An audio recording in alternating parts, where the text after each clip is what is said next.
guests and callers, and not necessarily those of this station, its staff, management, or sponsors. It's Monday night at 9 p.m. and time for Sex Talk with the Siegel brothers. Dr. Ricky Siegel is a certified sex therapist, educator, and supervisor, and his brother Larry Siegel is a clinical sexologist and certified sexuality educator. The Siegel brothers are here to answer all your questions about sex and sexuality, but we're unsure who to ask, including questions you didn't even know you had. They will also welcome guests from around the globe to talk about a wide variety of topics and issues within the fascinating world of sexuality. Thank you for joining us, and welcome to Sex Talk.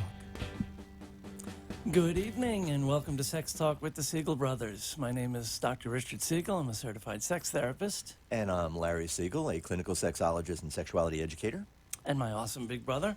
Again, my favorite role. It hasn't been the same without you the last couple of weeks. Welcome back. Thank you. Thank you. Good to be back.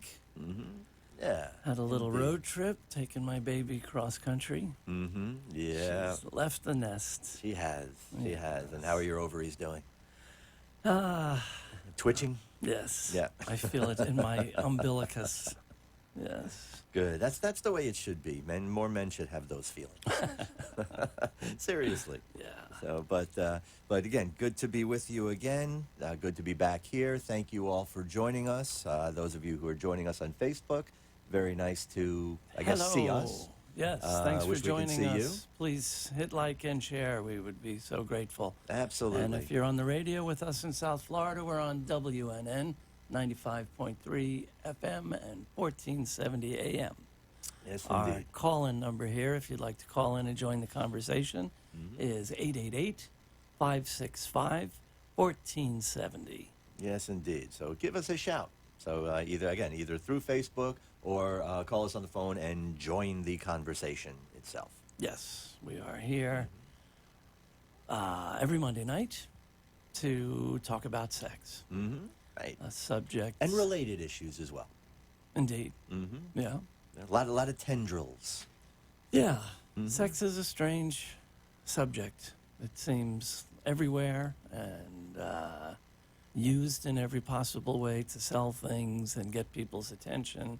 Yet at the same time, we're so squirrely and uncomfortable and phobic that, surprise, surprise, the United States, the country that loves to pride itself on being the greatest country in the world, is so sexually unhealthy and repressed and confused. Yeah. And I mean, we lead the world in literally everything that can go wrong with sex and sexuality. yeah, from clinical things like unintended pregnancies and sexually transmitted infections, Which we far and away lead the world on. to sexual crimes, sexual assaults, abusive Violence, relationships. victimization. I've been to places, as you know, done the first trainings in Western Africa, where rape is a way of life, where people have to make decisions on a daily basis. You know, who do we send to get water? Yeah. You know, if we send a guy, he'll probably get killed. If we send a woman, she's going to get raped. And these are decisions people make every day, yet they don't have anywhere near the level of sexual crime and violence and victimization that we have here. And attitudes. Yeah, that's really what it comes down to. We need to continually stress that sexuality education and healthy sexuality is not about these clinical issues like showing kids STD slides and talking about how getting pregnant will ruin your life. Sexual health is attitudinal. Yeah, and absolutely. we have some of the most unhealthy sexual attitudes in the industrialized world. Well, you know, I think you kind of encapsulated it in what you were just saying a couple of moments ago, and looking at this kind of duality when it comes to sex. You know, I love that term. I first came to it through our dear friend Laura Riskel, brilliant, wonderful writer out in Colorado. And, you know, my first introduction to that concept of sexual schizophrenia, that, you know, everything from, you know, what is the message we still tell a lot of adolescent girls, right? That your first time is a beautiful, wonderful experience, but it's going to hurt like hell, and you should probably just get drunk and get it over with. Yeah. Right? These are not good messages. So when we look at this overall duality, that on the one hand, sex is so ubiquitous it really is connected to everything we do, especially commercially. Yet, is there anything people try to avoid more? Or at Right. least talking about and confronting Yeah. directly? And as we talk about all the time on this show, one of the biggest tragedies is when it's seen clinically, when people who are supposed to be trusted sources of help Mm-hmm. are themselves so sex phobic and pleasure phobic and Yeah. so confused and so avoidant. Yes, very That- much that so. What is the message to a couple who goes to a couples therapist, a couples counselor for relationship issues? Mm-hmm.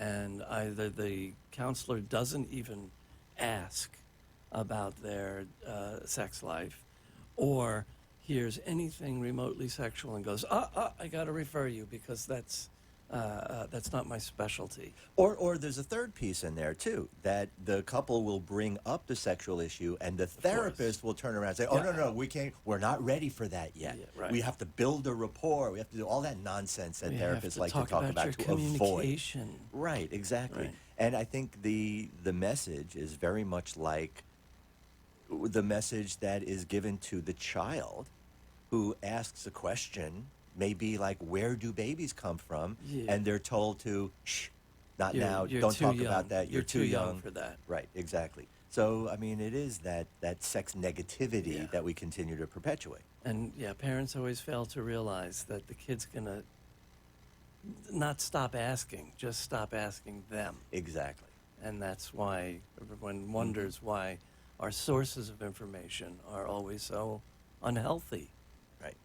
I remember in the 80s really talking to parents a lot about how they set up this dynamic of sort of me as the parent authority against, and it was really sort of attacking MTV.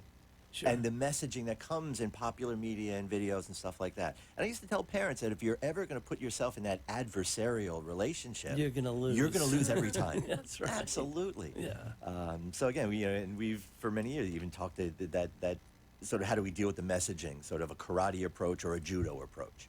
Redirect. Yeah, because Yeah. it does make a difference. Remember that study, early 90s, I think? I don't remember who did it, but the finding was disturbing, though not surprising, that the number one source of information about sex for teenage girls was teenage boys. Right. The people who hands down know less than anybody. And whose motive, not to, right, sell exactly. out our fellow Y chromosome carriers, but, I used to ask, to make an absurd comparison, which should be the best source of information for chickens about laying eggs? Mm-hmm. The hens, the roosters, the farmer brown, or the wolves, Mm-hmm.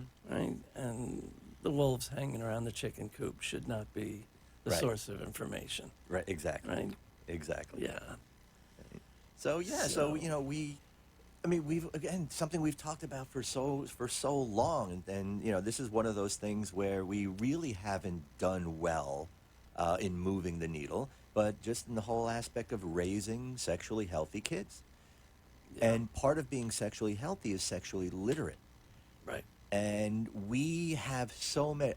Again, let me qualify, because I don't want to overstate my criticism.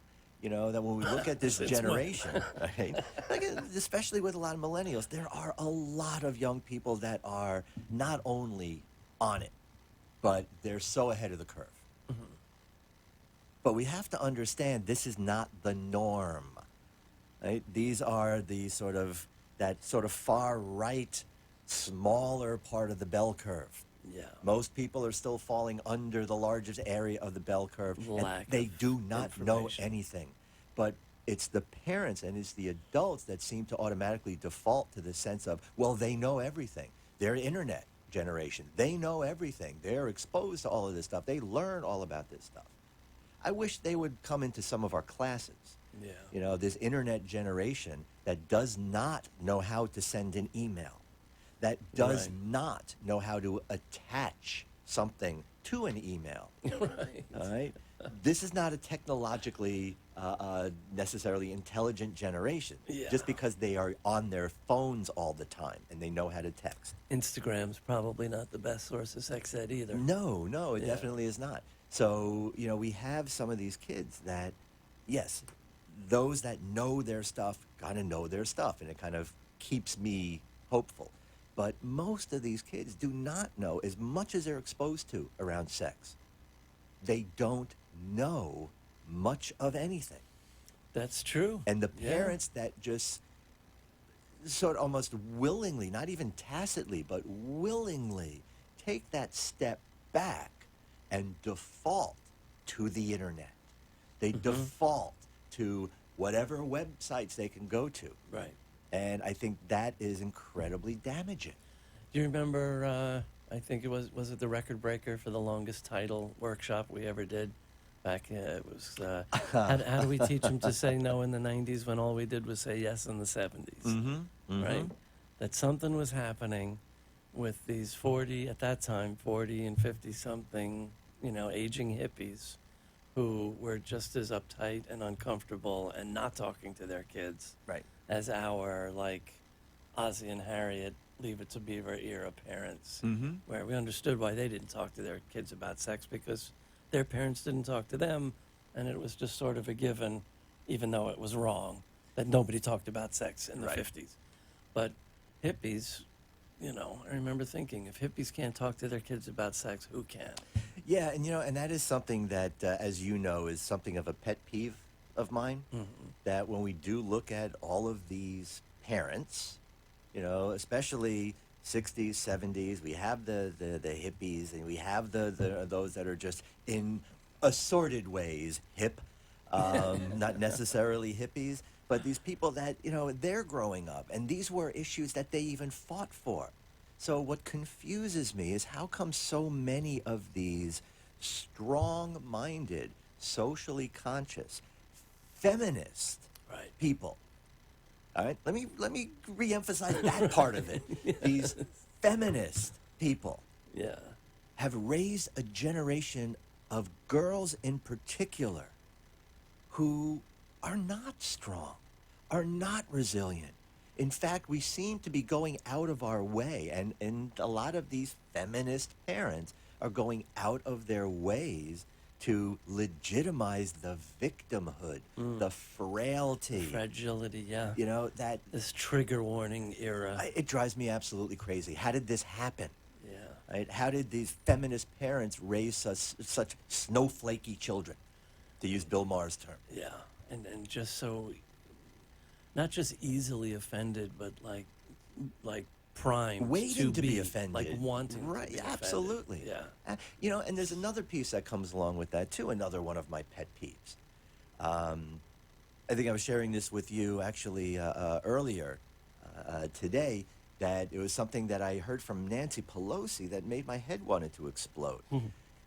And I think this is something that has very much taken hold in this politically correct kind of oversensitivity that we have. For years in talking with couples, and we talk about communication, and part of effective communication is, I'm gonna throw my hashtag STFU, that I'm so like annoyed by this that I don't even know how I want to talk What did about. Nancy Pelosi say? Right. Well, again, it's really this communication stuff. It's like, who owns the meaning? For years, talk about yeah. communication as Right. if I say something to you and you hear it in a way that's different than the way I intend it, I get to re-explain it. And I get to continue to re-explain it until you hear it the way I mean it. Right. But we're now at a point, and what Nancy Pelosi said, and this was in relation to Joe Biden, who, I don't care who you are, there is nothing but grandfatherly affection in the hair sniffing and the kissing. That's all it is. There is absolutely nothing else beyond that. But what Nancy Pelosi said was that Joe Biden needs to understand that his intention, what he means, doesn't count. And it's the only thing that matters is how people perceive it. And my head wanted to explode. Yeah, I can see why that's a problem. Right?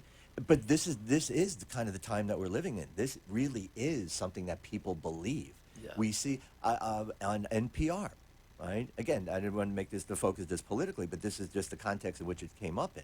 That Bernie Sanders said something, made a comment, in fact, about how a lot of these Democratic, especially the younger Democratic hopefuls, a lot of their positions with health care for all and college and all that kind of stuff, everybody's spouting now what Bernie Sanders really was the first one to talk about. And all he did was say, you know, people are talking about what I was talking about before.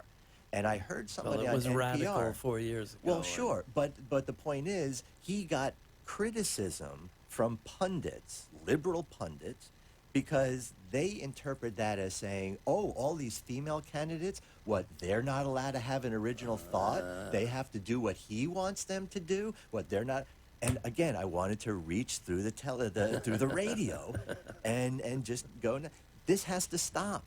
You know, this is why I want to have a shirt with hashtag STFU. People have to stop their own stuff. If you hear something that I say and it strikes you in the wrong way, and I'm telling you that's not what I meant, you need to give me that. Right. I own my meaning. And I think that's something that everybody really needs to stand up for a little bit more. Your meaning, your words, end of story. Mm-hmm. If you misunderstood what I said, you misunderstood what I said. Yeah. I'm not a villain because I'm being held responsible to your misinterpretation. Right. Well, it's the same thing we were saying 30 years ago about the sex ed and parents and that idea that if I'm uncomfortable with it, you can't do it. That's exactly right. Right. And that has been blown into, I mean, they talk about ripples. You know, many layers of those ripples have versions of that. And that's considered progressive. That's considered, you know, kind of modern, and this is where we aspire. Yeah. No, I think this is, I would even say, a little bit more dangerous than the far-right conservatism that people like to judge and criticize. Right? Because a lot of that judgment and a lot of what comes out of that kind of messaging really amounts to a so what. Right. If somebody doesn't want to believe in evolution, so what? But a lot of those progressive biases are dangerous, right?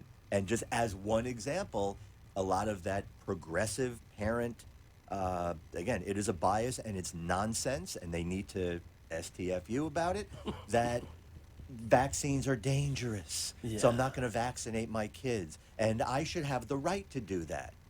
No, you don't. No, you don't. You know, If the your right kid to is out put in public other playing and kids in- exposed to our kids, you don't what's have that going right. on with measles now? Like That's exactly right. 700 some odd That's cases exactly I right. heard today. Yep. So now that bias puts my children in danger, puts our children at risk. That's not the same as not wanting to believe in evolution or wanting to believe that homosexuality is wrong. Right. Okay. Well, again, that has its extensions as well, especially with the crazy nationalists and people who but of will course, kill people now. And when it becomes political, right? For our entire careers, we've been jumping up and down screaming that this should be the last thing that's political. Yeah. That people actually run for office based on their views about sexuality issues. Right. Vote for me, I'll make sure the gays can't get married. Or vote for me, I'll make sure a woman doesn't have the choice Right. to terminate a pregnancy. How is that a platform? Well, Republicans have made it part They've of made their it one, and it's almost party become a platform by default.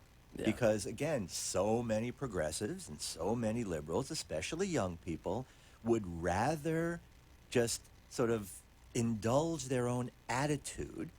You know, it's like, oh, I don't, that's not my, and it's like, oh, like, you just poo-poo it. I don't have time for politics. I don't want to get involved in all of that. You know what? You're involved. That's right.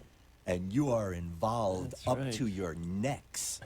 Right? Yeah. So that only allows that other side. That only allows the people to make laws that are going to really bother them.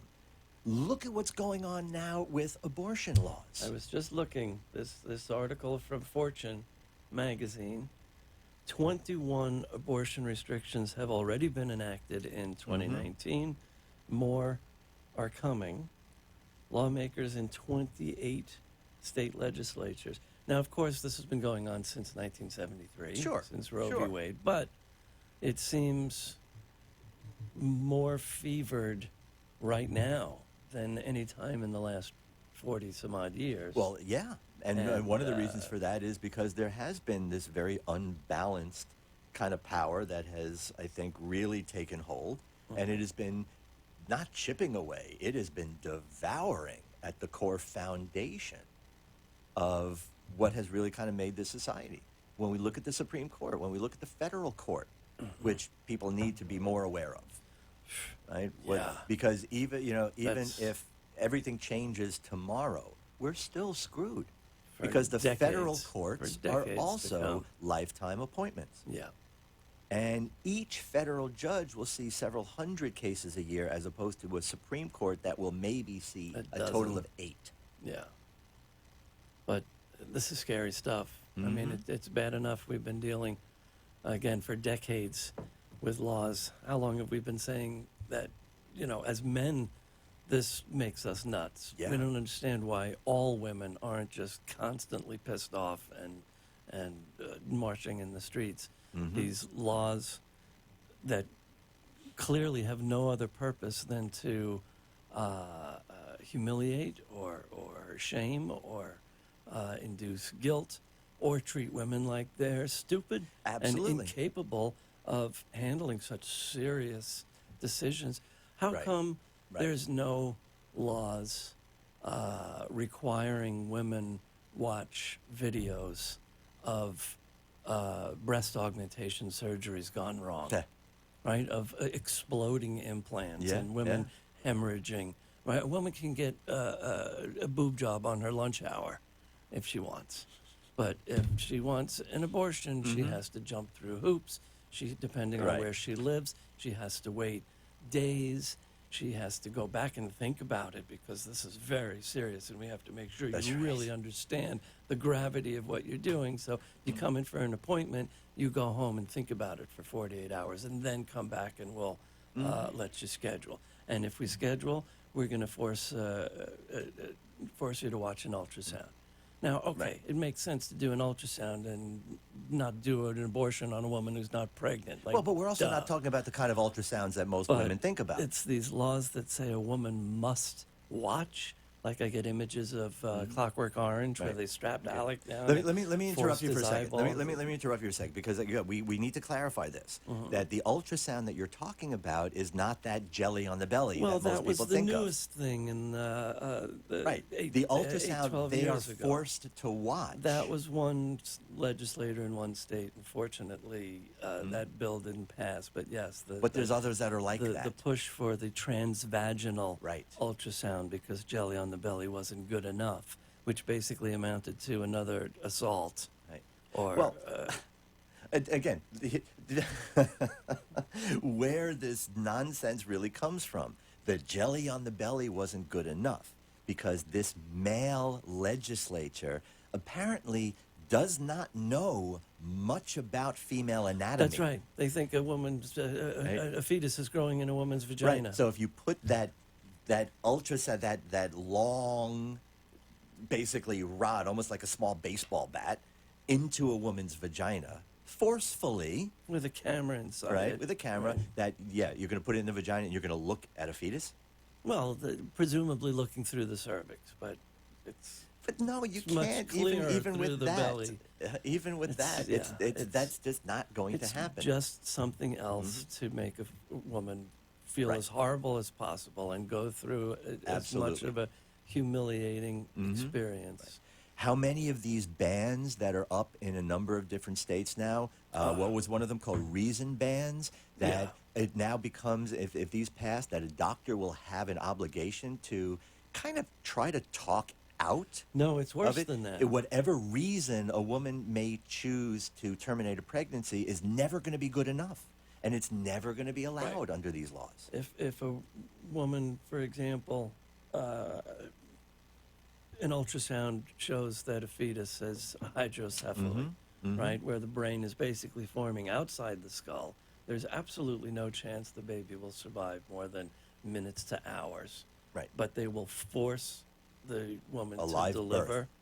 this baby and watch it die. Right. Instead of having the option to terminate the pregnancy at 6 weeks or Right. 20 weeks or Yeah. whenever. And more insidious, and a lot of people don't realize this because, again, most people don't know. They just sort of hear it, and it kind of has an element of truthiness to it, I guess. But that, all of these fetal heartbeat bills Right. that are up That's right the now, the next this is not category. about health. None, by the way, no abortion law. And please, every female needs to really hear this. Every one of these restrictions, every one of these laws that are being proposed and put out there, not one has anything to do with health or well-being.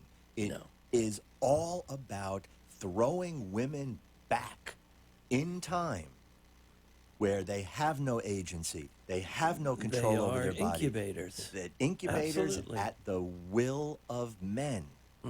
So this is all really about misogyny. This is all really about denying women choice, denying women opportunity, denying women a say over their body. And there is absolutely nothing but those motivations that are behind every single one of these. Even back in the Clinton administration, when the anti-choice folks made up a term, a non-medical term, right? What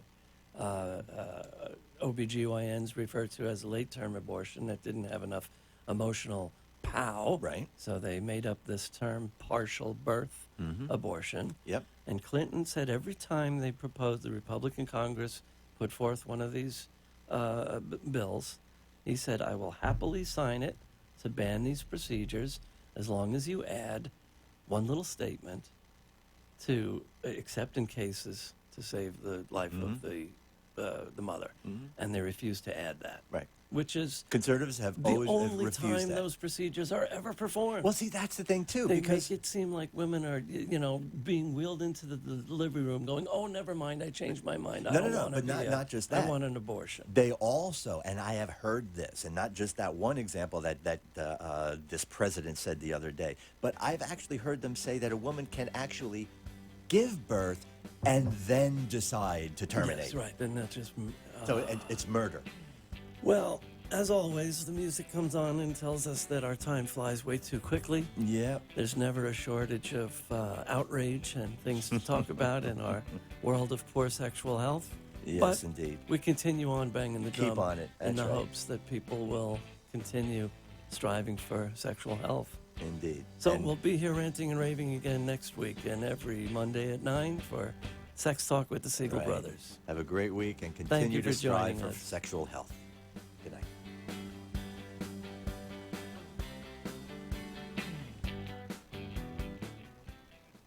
You've been listening to Sex Talk with the Siegel Brothers. Join us every Monday night at 9 p.m. on WNN, 1470 AM and 95.3 FM. Or watch live streaming video at AMP2 TV Productions on Facebook, or look for the shows on YouTube. Thanks for tuning in, and we hope you'll join us again next week.